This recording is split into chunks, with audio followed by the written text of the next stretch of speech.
तो इंटरेस्टिंगली सुरेंद्र सिंह नरूका जी के पास मैं इस सवाल के साथ जरूर जाऊंगा कि ये वक्त की डिमांड थी, कुपोषण का जवाब था, या फिर सुरेंद्र सिंह नरूका जी या फिर यूसीसी की और एक कदम आपने बढ़ाया है, लेकिन उससे पहले, उससे ठीक पहले संगीता गर्ग जी, मैं जानना चाहता हूं कांग्रेस की रिएक्शन सुनाई नहीं दे रही, क्यों? कांग्रेस सोच रही है अभी ये क्या हो रहा है?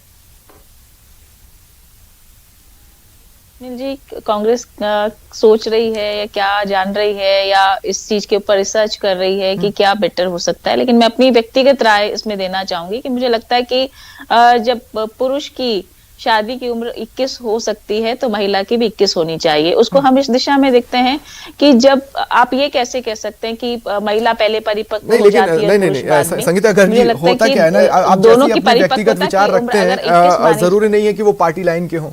मैं आपको पार्टी लाइन के तौर पर लेना चाहता हूं। अब हो क्या जाता है, आपके यहाँ पार्टी में आंतरिक लोकतंत्र होगा, हो सकता है आपके बयान को पार्टी स्वीकार कर ले, लेकिन पार्टी की लाइन कुछ अलग होगी तो फिर मैं क्या पूछूंगा। इसलिए मैं पूछ रहा हूं कांग्रेस क्या सोच रही है।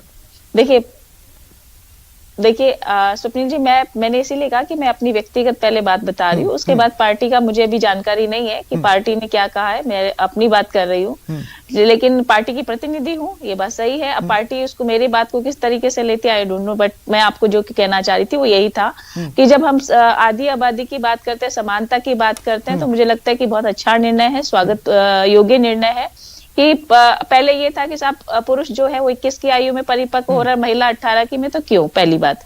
दूसरी बात, मुझे लगता है कि अगर हम इसको इस दिशा में देखें कि बेटियां पढ़े और आगे बढ़े, क्योंकि 18 की उम्र में अगर शादी होती थी तो मुझे लगता था कि जो बच्चियां पढ़ना चाहती थी वो उसके शादी के बाद घर परिवार और चौके चूल्हे में फंस जाती थी।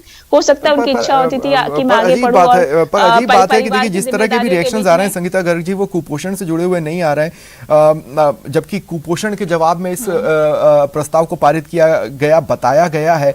क्या इसके पीछे किसी अन्य तरह की सियासत हो सकती है? स्वप्निल जी, मैं एक चीज बताऊं आपको, आप कुपोषण से इसको जोड़ रहे हो, मैंने तो इसका वृहद स्तर पे मैंने इसके जो फायदे आपको बताना चाहती थी, आप वो नहीं सुन रहे। मैंने कहा हम इसको इस दिशा में देखें कि बेटियां पढ़े और आगे बढ़े, ठीक है। और मैंने ये कहा कि बच्चियां जो नहीं पढ़ पाती थी शादी हो जाने के बाद, जिन बच्चों की इच्छा होती थी कि मैं अपनी पढ़ाई को निरंतर और जारी रख पाऊं, लेकिन किसी ना किसी रूप में चौके चूल्हे में और घर परिवार में फंस जाती थी, तो उनको और 3 साल पढ़ने का मौका मिलेगा। ठीक है, मैं आगे भी आपके पास आऊंगा। नायब काजी साहब, मैं आपके पास आ रहा हूँ।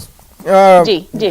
AIMIM और सपा की तरफ से इसका विरोध, और एक पर्टिकुलर मैं ये कहूं कि अगर अल्पसंख्यकों की ओर से विरोध देखने को मिल रहा है तो उसके पीछे कारण क्या है?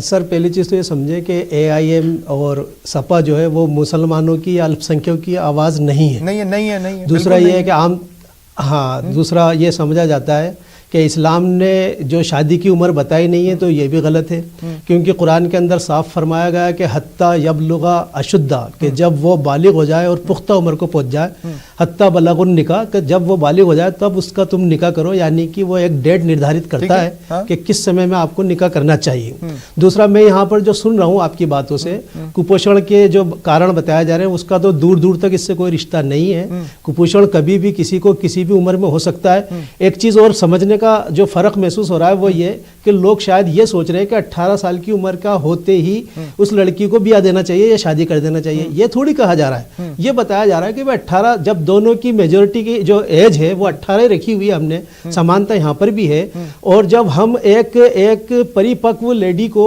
हम ये अधिकार देते हैं, या फिर हम अपने हर भारतीय को हम अधिकार देते हैं कि वो अपनी सरकार चुन ले 18 साल की उम्र में।